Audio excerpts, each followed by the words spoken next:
Koma Bridge, ndakazopinda nakane dzimwe. Dzeikwa futi naye musekuru Oshomole. Matanga kafuti unhu wenyu wekurova vanhu Bvukweza nerugurugu. Zvishoma zvo Bridget. This time ndakazovhura mbeu kana uchinge wazoraga. Unoziva mabridge weshe zvisoka. Musana wangu wese wekuti kunonzi kurwadza singaiti. Ona Haiwawo. Wauri kuda kukumurira mabhonzo ako iwayo ndiani? Tibhirwe uko. Wakarowa nani uye wakarowerwei? Imbonyatsondudza. Wangu mahwambi. Unoziva kabhebhi kangu ngekuzengeza kaikai. Ndakakatumanisa netumwe 3. Twa 3 4 pa one place.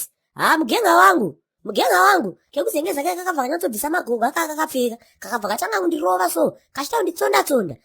Bridget ndakarowa ndati. Kokuzenge wakageza. Wedemse.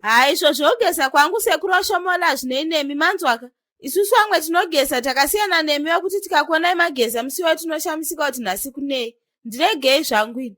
Maya ukundikanga. Ndikaona wakadresinga wakarova akaka. Ndotoziva pane zvine zvichitoitika. Saka taura neni asikana. Wagwani? Hapana kungogezawo hangu.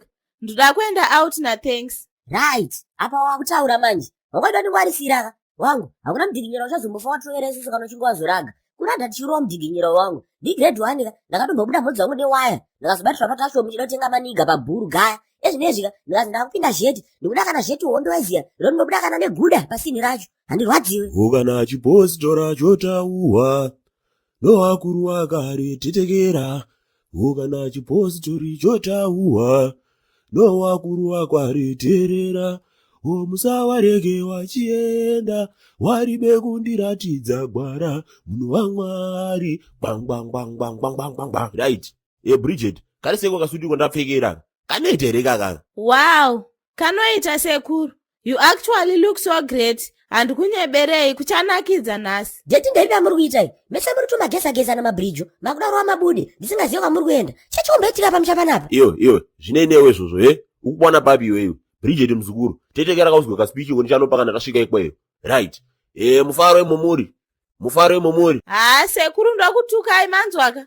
Musanditsvage imimi. Makambonzwa kuchechi kwedu kufamily worship Tabernacle International kuchitwa mufaro kwamuri here. Mudzikame imi. Yeno iwe, ndidori webasa nazvoba. Hapamiwe baba. Panochwa munhu bakani. Right.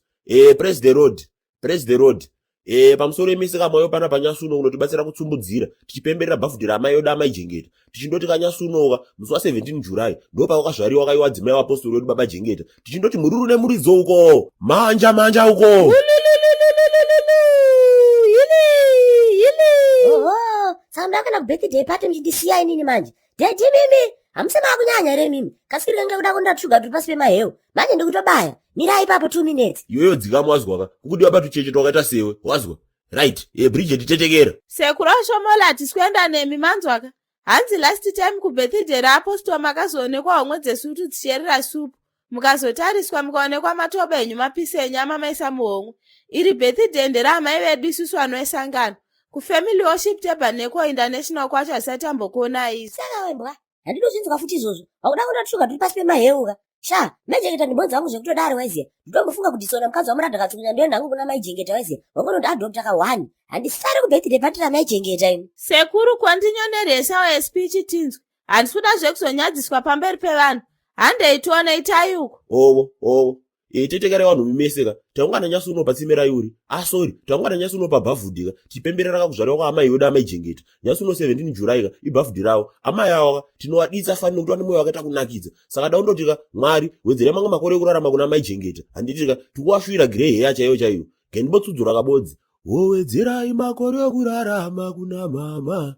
Kuna iwo amaijengeta. Pawachamuka muwape pfungwa zhinji somuparidzi. Bang.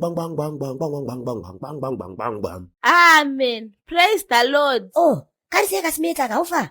Kanopedza here kari kudya here. Ndokona ndozopedzera ndangu anokana hwane kasisa kekuchechi maiziya. Kane kakanaka. Kwesusu katiri ma-VIP pazvinhu zvedu. Handeya mana, tosiyiwa nebhazi. Happy birthday mama wangu maijengeta. We wish you many more years to come. We wish you grey hair. Nyama ndichazongodyawo hangu pafunction. Sezvinhu zvine zviripo. Asi mama ndikutofara nekukura kwakaita zvekutodaro. Hamena namuradha katsukunya wangaida kundisiya kuti vachaita sei. Ngatirowe mabude uko. Handei uko. Unonamira zvinotobhowa shemu. Happy birthday mama maijengeta. Mazizino anenge embiti sekuru Oshomole. Let's go uko. Mabude. Takaenda. Taurira nechirungu. Ndisarure iwewe chete. ndinorovera iwewe pasana rese revasikana.